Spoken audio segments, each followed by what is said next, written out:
Hello guys, welcome to this beautiful episode of my YouTube channel. My name is Daniel Chijoki, and what I do is I sort of take you around what is going on in the automotive industry and how you can be a solid candidate for hiring and how you can navigate the fast changing automotive industry in this 2024. And so one thing that I really love to talk about is the emerging technology like around automotive in general. You know, a lot of us are very used to the traditional vehicles. That is also what I am very used to and convenient with. And a lot of people are already very used to it. And when they hear the term electric vehicle, it is kind of a little bit bulky to round your head around it. But I want to tell you that there is a little that you can do around looking into it to understand what is really going on right there in the hood. And so that is the purpose of this video. The way automakers are actually going about how they sell cars to the end users have changed. Before it used to be an interrelationship between dealership centers and car manufacturers, right? They they produce the car, the dealership center comes to you know take the car, off of certain payments and certain agreement. They keep the car, maintain the car, advertise the car, get the customers to come to dealership to buy the car. But over a long period of having to deal with dealerships and some of the things, and a lot of things involving dealership centers, car makers are kind of trying to have a clear cut on dealership centers. And this is the reason why. The reason why is for you to work with a dealership center as a car manufacturer, you have to reduce certain price of your car so that the dealership center can make profit, right?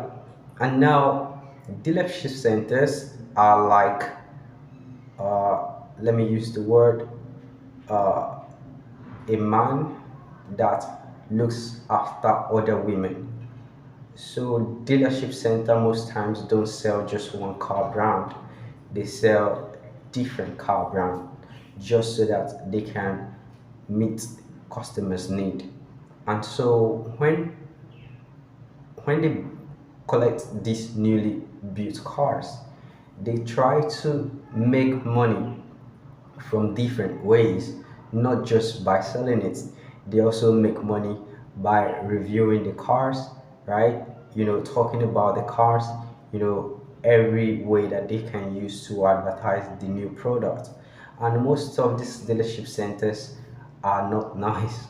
They kind of trash this car for the manufacturers. Like they kind of, state a lot of things that are wrong or right about this car. They don't you talk about it for your own benefit as the final consumer.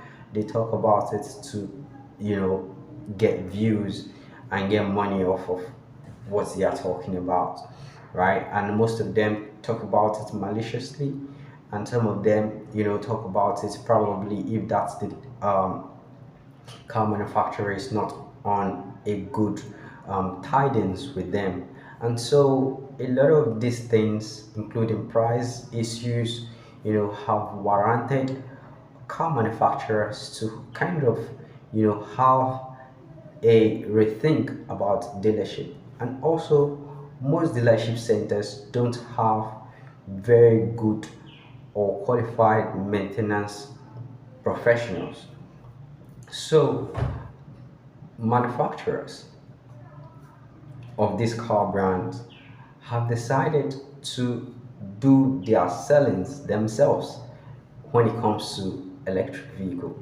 So what that means is, instead of you going to a dealership to buy an electric vehicle, you buy it directly from the manufacturer. Let's say Tesla produces a car. Now you're buying directly from Tesla. Now you're not buying from a Tesla dealership center, right? Now there is a reduction in dealership activities.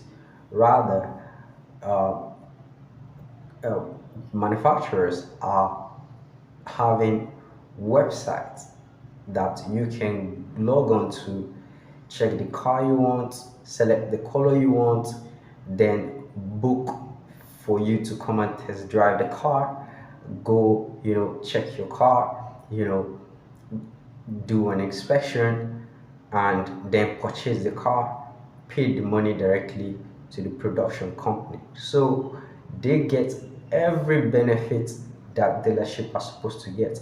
So that means that manufacturers are getting all of this value, cutting all that values that the dealership was supposed to get. So the reason why they have to take this route is because the cost of manufacturing EV is high up there.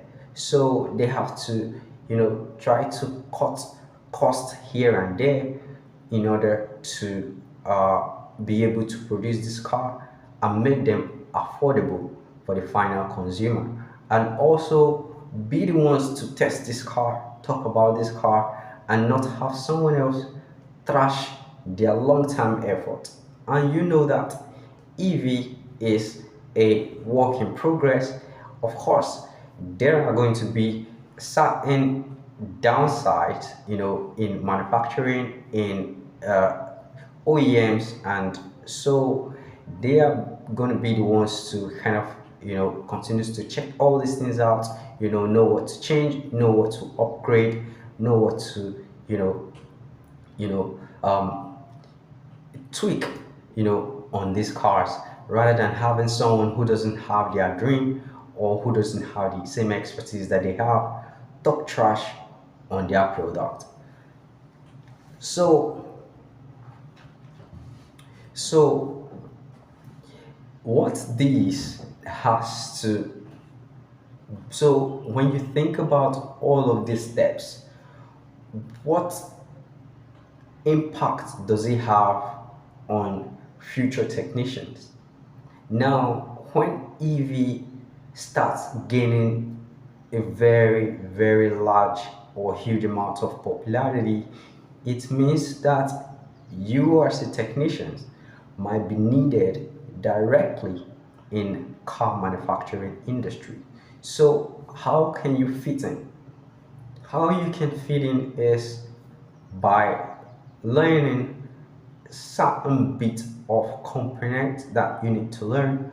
And I want to tell you as a person that it is something that you can wrap your head around with, even if you're not an electrical professional, even if you don't know anything about electrical um, uh, system. There are certain things that you need to know to help you kickstart ahead, to kind of take the future by the bull, right? So I will be showing you certain components, and just in case they are things that you haven't, that you've been seeing but you don't know how it actually works, I am going to show you a panel.